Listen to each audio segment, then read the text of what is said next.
Hello Sagittarius, thank you for joining me for your monthly forecast for March.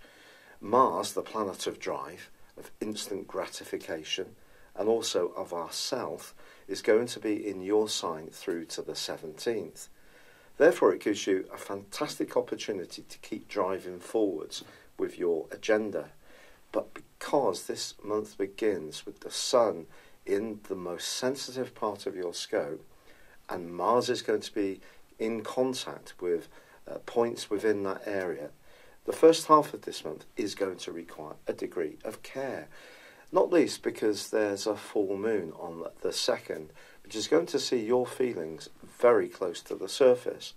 Now often you can brush off the more emotional aspects of life, preferring to focus your energies on anything that's new, exciting and entertaining, uplifting.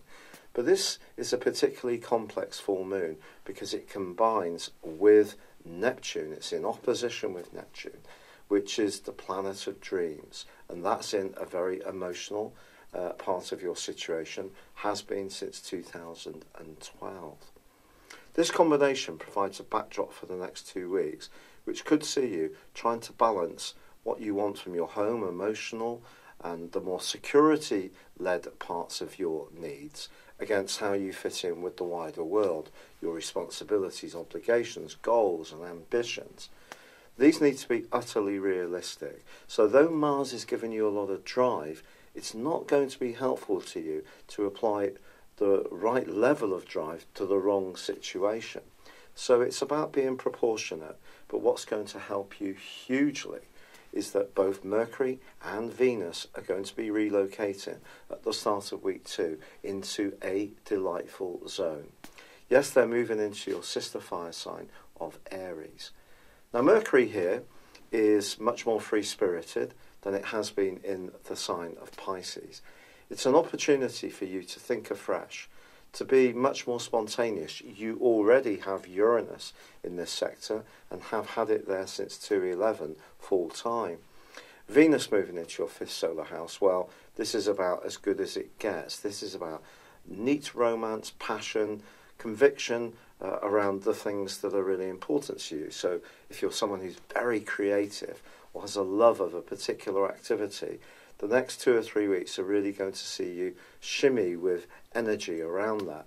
These two are going to be very closely allied together, which can be a very magical combination and can revive your social life and your sense of enthusiasm for life, which may have been a little bogged down by this very sensitive energies just fluxing around, flexing at the very base and foundations of your existence.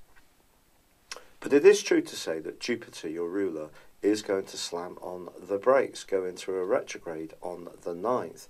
Now Jupiter for you is in the part of your horoscope that's to do with the more spiritual aspects of life, about learning more about what makes you tick at a deeper level.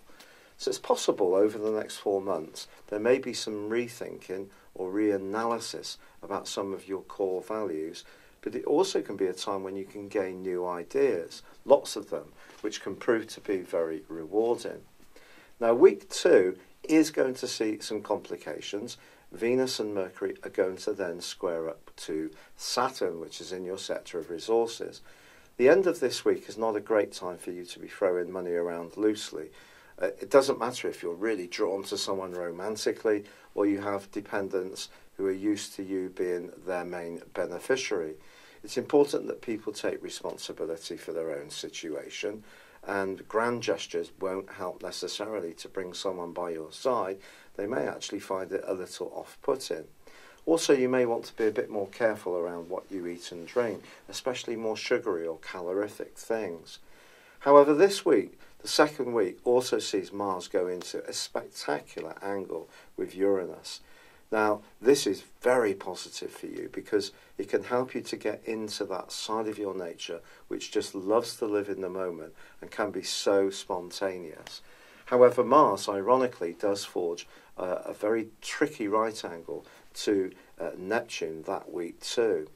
And that suggests you may encounter someone who's a bit hard to read or maybe a bit evasive about what they really feel, or perhaps your own emotions are seeming to chop and change a little bit. At one level, you can be very bright and bubbly this week, but another part of you may still be a little unsure of exactly where you're headed. Now, the mystery can be unravelled to a greater degree on the back of the new moon, which occurs on the 17th in this sector, this tender, nurturing sector. But it too is clashing with Mars in your sign. Ironically, it's the last day that Mars is in Sagittarius this year, but I still feel over the next month there's going to be times when you need to really toggle between what's good for you in terms of being impulsive and just going for it, which is a very good energy to have, against not being impulsive, again, around the wrong areas, the wrong things. And that could see you shifting your position a little bit. But then on the 18th, Mars does move into Capricorn. Now, with Saturn there and Pluto, there's little doubt that the next couple of years are going to be very important for you in terms of the more material foundations of your life and also the things that you truly believe in. So I think Mars moving into this area could give you a real determination to improve your lot, especially if Saturn has been tightening the knot a little bit around your cash flow since it moved into this area on the 19th of December last year. Now, by the end of this month, Mars is going to be going alongside Pluto. When these two get together, it does create quite a spicy combination. And in fact, in your second solar house, it may see you a lot more amorous and wanting to enjoy the more sensual side of life. But it also, Mars conjunct Pluto, can see us be a little bit more ruthless, quite frankly, because Pluto is about power, Mars desire. Put them in the second solar house if you see an opportunity around money or around intimacy. You may want to just get on with it and be very to the point in terms of creating the opportunity for yourself. But that might not necessarily fit well with the person you interact with. So you may just need to throttle back a little bit. But the Sun moves on the 21st into the sign of Aries, joining up, obviously, with Uranus, which has been there since 211, and more latterly Mercury, and of course Venus. Then Mercury slams on the brakes itself on the 23rd. And in the fifth solar house, this suggests that when it comes to your social situation, or if you're single, dates, or perhaps to do with a creative project you've been really working on, that there may be some kind of stumble. But I love the idea that Mercury retrograde can be a time to solve things. This is not necessarily something that other people readily see, but I feel that there is that chance there for you. So if you have got talents, for example, that are untapped, take them seriously at this time. If you're in a loveless relationship, it may see you think very carefully about whether you're ever going to get the joy you want from this. But then again, if you're single and want to change that, this can push you to develop your strategies a little bit more clearly. Now, by the 31st, Venus, the planet of love, moves into a more practical location for you, where it goes into the sign of Taurus, which it rules. Now, that's asking you, as this month comes to a close, just to be mindful of the needs of others and how you can be helpful to them. But I think this month generally sees you make the transit from a very emotional period of the year to a much more outgoing, playful, creative, and a much more demonstrative period. But it's just handling these retrogrades and also handling that square with Mars, which is going to be so influential. It's been a real pleasure being with you. I'd love it if you would subscribe, comment or like on my channel. For now, good luck and goodbye.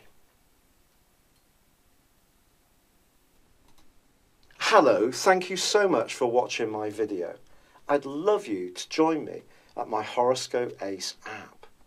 You can find this at www.horoscope-ace.com. You can use it through Android, iOS, Apple or Facebook. Check out your ascendant or your moon sign or download your free birth chart. There's all your favourite videos, plus there are daily, weekly, monthly and yearly horoscopes for general, love, Chinese and Indian astrology. If your passion is tarot, there's my brilliant 3-card money or love tarot readings too. And it's all there at www.horoscope-ace.com. Thank you.